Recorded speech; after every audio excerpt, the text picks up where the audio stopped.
পাঠ 25। রবীন্দ্রনাথ ঠাকুরের ছেলেবেলা।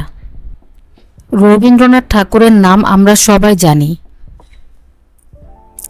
তিনি অনেক বড় কবি ছিলেন, কিন্তু স্কুলে পড়তে তার একটুও ভালো লাগতো না। রাতে পড়তে বসলেও ঘুম পেত। তখন তার শিক্ষক তাকে বকা দিতেন। রবীন্দ্রনাথের ছোটবেলা খুব মজার ছিল। তিনি কুস্তি শিখতেন। তার ওস্তাদের নাম ছিল কানা পালোয়ান। তিনি তার সাথে রোজ সকালে কুস্তি লড়াই করতেন।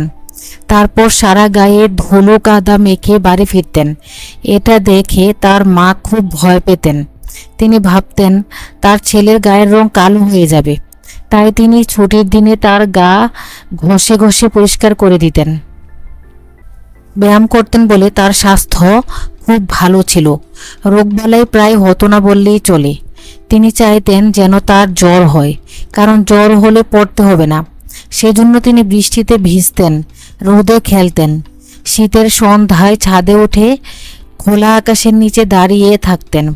কিন্তু স্বাস্থ্য ভালো থাকায় তার অসুখ খুব কম হতো।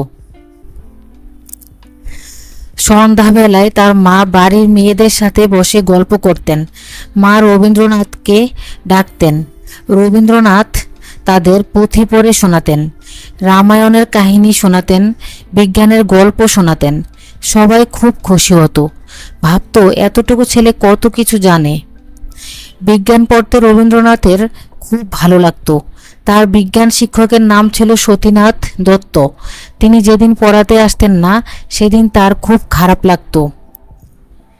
দুধের মধ্যে পানি থাকে, আর দুধ জাল দিলে পানি বাষ্প হয়ে উড়ে যায়, তাই দুধ ঘন হয়ে যায়। এটা জেনে রবীন্দ্রনাথ খুব অবাক হয়েছিলেন। ঘুরতে রবীন্দ্রনাথের খুব ভালো লাগতো। তিনি বড় হয়ে সারা দুনিয়া ঘুরেছেন। তিনি অনেক কবিতা লিখেছেন, অনেক গান লিখেছেন, অনেক গল্প লিখেছেন। কবিতার জন্য 1913 সালে নোবেল পুরস্কার পেয়েছেন। রবীন্দ্রনাথের লেখা গান আমাদের জাতীয় সঙ্গীত। রবীন্দ্রনাথ ঠাকুর 1861 সালের 7 মে 25 বৈশাখ তারিখে জন্মগ্রহণ করেন। 1941 সালের 7 আগস্ট 22 শ্রাবণ তারিখে তিনি মৃত্যুবরণ করেন। শব্দ শিখি।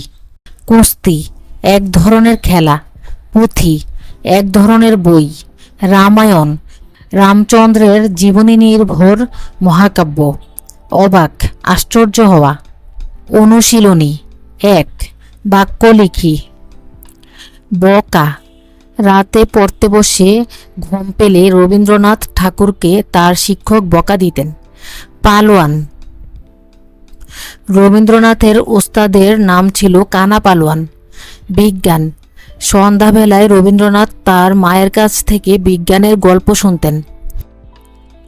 অবাক দুধের মধ্যে পানি থাকে জেনে রবীন্দ্রনাথ অবাক হয়েছিলেন। পুঁথি রবীন্দ্রনাথ বাড়ির মেয়েদের পুঁথি পড়ে শোনাতেন। 2 যুক্তবর্ণ ভেঙে লিখি ও নতুন একটি শব্দ লিখি। শিক্ষক কিয় ক যোগ মূর্ধন্যাস্য শিক্ষা। ক্ষুধা কুস্তি দন্তাস্বয়ত সযুক্ত বস্তি শাস্তি। সন্ধ্যা নয় ধ নযোগ ধ অন্ধকার। সন্ধান গল্প লয়প লযুক্ত অল্প। পরিকল্পনা বিজ্ঞান জয় নিয় সংযুক্ত জ যোগ নিয় অজ্ঞান। বিজ্ঞানী 3 বলি ও লিখি। ক শিক্ষক রবীন্দ্রনাথকে বকা দিতেন কেন?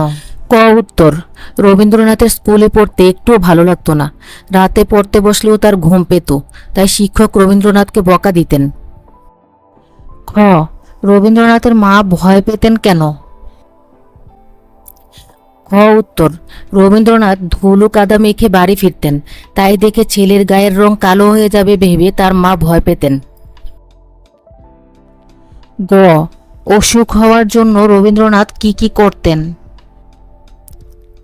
গ উত্তর, অসুখ হওয়ার জন্য রবীন্দ্রনাথ ঠাকুর বৃষ্টিতে ভিজতেন, রোদে খেলতেন ও শীতের সন্ধ্যায় ছাদে উঠে খোলা আকাশের নিচে দাঁড়িয়ে থাকতেন। ঘ কোনটা জেনে রবীন্দ্রনাথ খুব অবাক হয়েছিলেন? ঘ উত্তর, দুধের মধ্যে পানি থাকে আর দুধ জাল দিলে পানি বাষ্প হয়ে উড়ে যায়, তাই দুধ ঘন হয়ে যায়। এটা জেনে রবীন্দ্রনাথ খুব অবাক হয়েছিলেন। ও রবীন্দ্রনাথ ঠাকুর কবিতার জন্য কি পুরস্কার পেয়েছিলেন? ও উত্তর, রবীন্দ্রনাথ ঠাকুর কবিতার জন্য 1913 সালে নোবেল পুরস্কার পেয়েছিলেন। 4 তোমার ছেলেবেলা আর রবীন্দ্রনাথের ছেলেবেলার মিল ও অমিল লেখো। মিল: 1 আমারও স্কুলে যেতে ভালো লাগে না। 2 আমার ছোটবেলাও মজার। 3 আমার স্বাস্থ্য ও খুব ভালো। অমিল: 1 আমি কুস্তি শিখি না। 2 বিজ্ঞান পড়তে ভালো লাগে না। 3 কখনো পুঁথি পড়ে কাউকে শোনাইনি। Subscribe please. Thanks for watching.